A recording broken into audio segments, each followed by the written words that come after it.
आज फिर मनोहर जी पार्क का चक्कर लगाकर वापस आ गए, लेकिन सुधाकर आज भी घूमने नहीं आया था। मन में बहुत से विचार उठने लगे।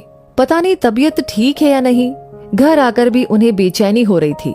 उनकी पत्नी सरोज जी चाय लेकर आई तो उन्हें चिंता में देखकर पूछ बैठी, क्या बात है जी, कुछ परेशान लग रहे हैं? हाँ, वो सुधाकर के बारे में सोच रहा था। भाभी जी को गुजरे 2 महीने हो गए, लेकिन सुधाकर अभी भी घर से बाहर नहीं निकलता। उसके बेटा बहू तो फिर भी कभी कभी मिल जाते हैं। पता नहीं कहीं उसकी तबीयत खराब ना हो। मनोहर जी ने चिंतित स्वर में कहा, तो फिर एक बार उनके घर जाकर देख आइए ना, हो सकता है कि कोई परेशानी हो। सरोज जी ने सुझाव दिया। हाँ, शाम को देखता हूँ। सुधाकर उनका दोस्त था। कई सालों से दोनों एक ही कॉलोनी में रह रहे थे। भरा पूरा परिवार था। उनकी पत्नी, बेटा, बहू, एक प्यारा सा पोता। पार्क में सुबह मॉर्निंग वॉक और लाफिंग योगा भी करते थे। सुधाकर जी इतने हंसमुख और मजाकिया थे कि बुजुर्गों का पूरा ग्रुप उनकी बातों पर देर तक हंसता ही रहता था। किसी दिन अगर वो नहीं आते तो मानो पूरे पार्क में सन्नाटा सा रहता था। करीब 2 महीने पहले अकस्मात ही उनकी पत्नी का देहांत हो गया। तब से उन्होंने मानो सबसे नाता ही तोड़ लिया था। शाम को मनोहर जी सुधाकर के घर की ओर निकल पड़े। आंगन में लगे छोटे से लोहे के गेट को खोला तो देखा सामने ही सुधाकर जी अपने कपड़े सुखा रहे थे।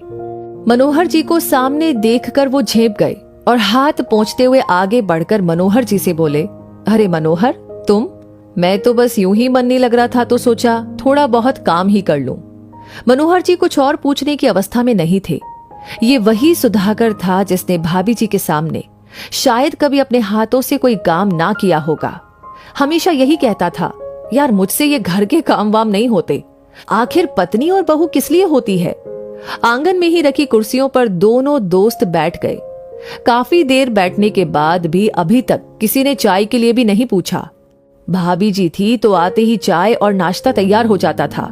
मनोहर जी ने बातों ही बातों में पूछा, क्या बात है सुधाकर, आजकल पार्क में भी नहीं आते हो? भाभी जी को गुजरे इतने दिन हो गए, थोड़ा घर से बाहर निकलोगे तभी तो इस दुख से भी बाहर निकल पाओगे। आखिर कब तक खुद को सजा देते रहोगे? इतना सुनते ही सुधाकर फफक पड़ा। मनोहर, मैं कैसे खुद को माफ करूं?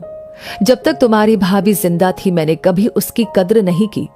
मैं चाहे उससे कितना भी नाराज होता, फिर भी वो मुझे जबरदस्ती खाना खिला ही देती थी। बहू को एक बार मना कर दो तो दोबारा पूछती भी नहीं है।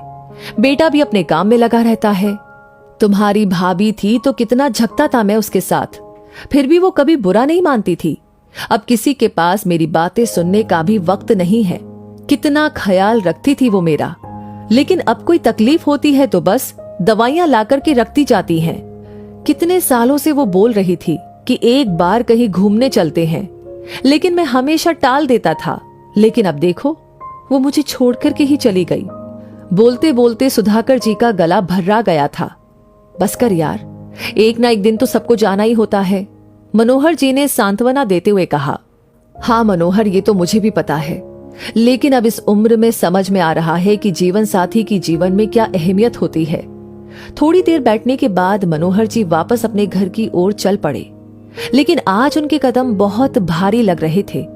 घर जाकर वो अपनी पत्नी से बोले, भाग्यवान, बहुत दिनों से तुम बोल रही थी ना कि रामेश्वर धाम जाने का बहुत मन है, चलो इस बार 1 हफ्ते के लिए चलते हैं। मनोहर जी की बात सुनकर उनकी पत्नी आश्चर्य से उनका मुंह देखने लगी। जी क्या कहा आपने? हम घूमने चलेंगे? हाँ सरोज, पता नहीं फिर हमें मौका मिले ना मिले, लेकिन जितने दिन हम साथ हैं कम से कम अपनी छोटी छोटी इच्छाओं को तो पूरा कर ही सकते हैं। इस जिंदगी का क्या भरोसा, पता नहीं कब धोखा दे दे। मनोहर जी की बात सुनकर सरोज जी हौले से मुस्कुरा दी। वो भी उनकी मनोदशा को समझ रही थी। ये सच है कि जीवन साथी का स्थान कोई नहीं ले सकता। हमारे सुख दुख में साथ देने वाले जीवन साथी का हमें भी पूरा साथ देना चाहिए, क्योंकि बिछड़ने के बाद उनकी यादों के अलावा और कुछ नहीं रह जाता। तो दोस्तों, इस कहानी के बारे में आपकी क्या राय है कमेंट बॉक्स में लिख करके हमें जरूर बताएं। और साथ ही साथ आपने ऑलरेडी लाइक कर दिया है तो इस वीडियो को ज्यादा से ज्यादा शेयर करें।